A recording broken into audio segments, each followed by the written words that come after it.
We all knew this was going to happen. Like any celebrity relationship, you know it's not going to last forever. And when it ends, it's going to be ugly and it's going to happen fast. That said, I don't think any of us thought it was going to happen today and that it would play out the way it did.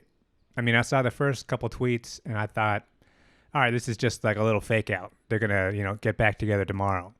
And then Elon posted a thing about Trump being friends with Epstein. And it's like, all right, well, that's it. There's no walking that back. And now Trump is talking about, investigating Elon and cutting off all of his government contracts. Now people are talking about Elon getting deported. So we are in the next phase of this relationship.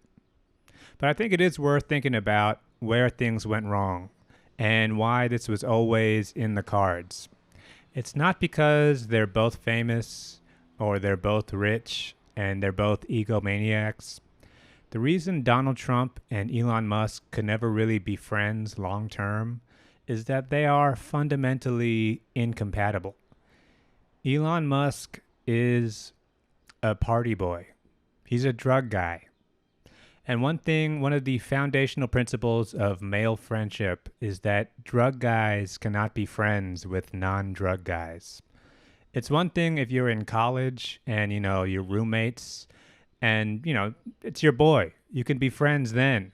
But even then, it's tenuous. And then once you get out of college and you move on, it's like, yeah, we're done. I'll see you when I see you. And hopefully, I catch you on a good day. But we're not hanging out anymore. I mean, Elon was on this whole cocktail of ketamine, ecstasy, mushrooms. That's not what Trump does. Trump has famously never done drugs or had alcohol in his life, just because that's not how he gets down. Elon is a party boy. Trump is like a cool guy.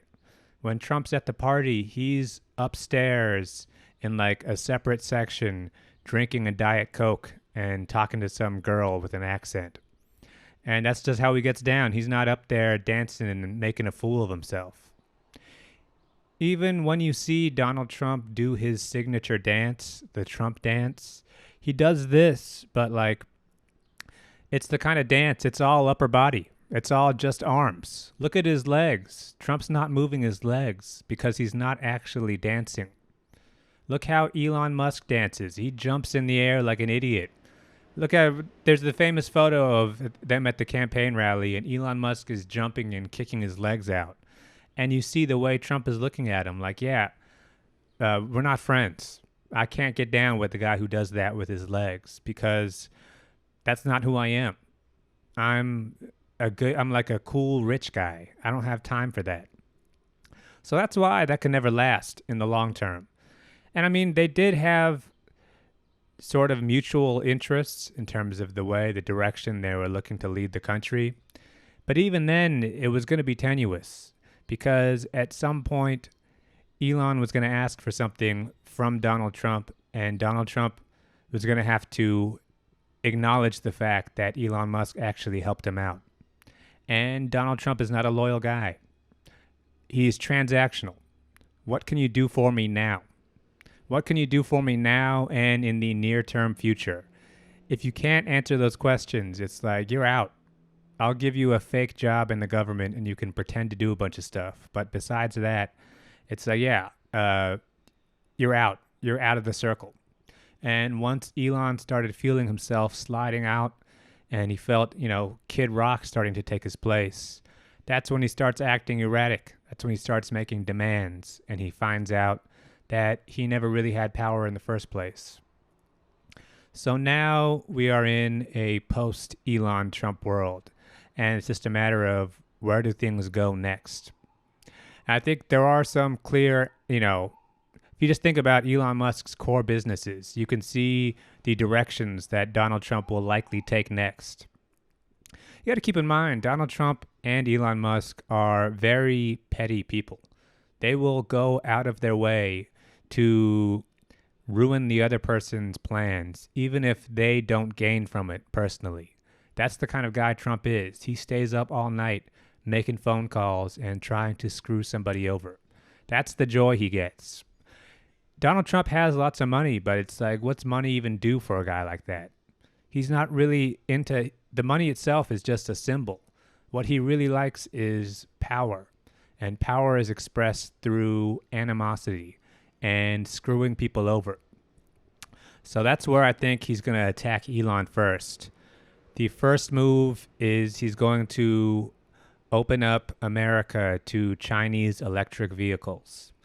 BYD, Xiaomi, whatever it's called, Huawei, they're all going to start selling cars in America.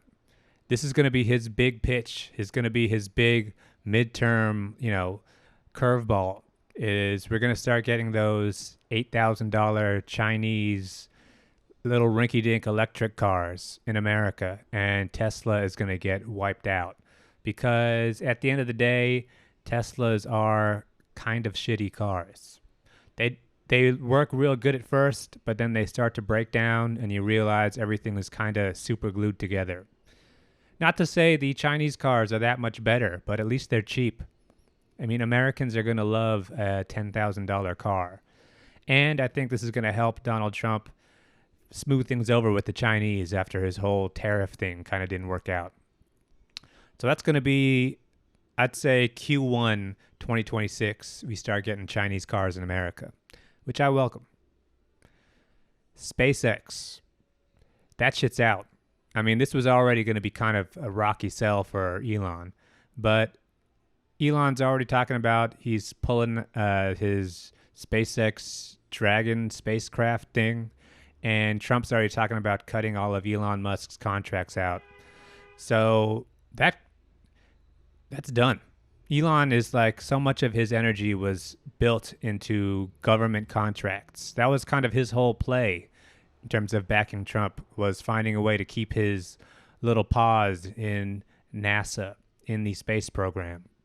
So what I think is going to happen here is I think Donald Trump is going to pick out Jeff Bezos just to fuck with Elon Musk. He's going to give Bezos the Mars contract.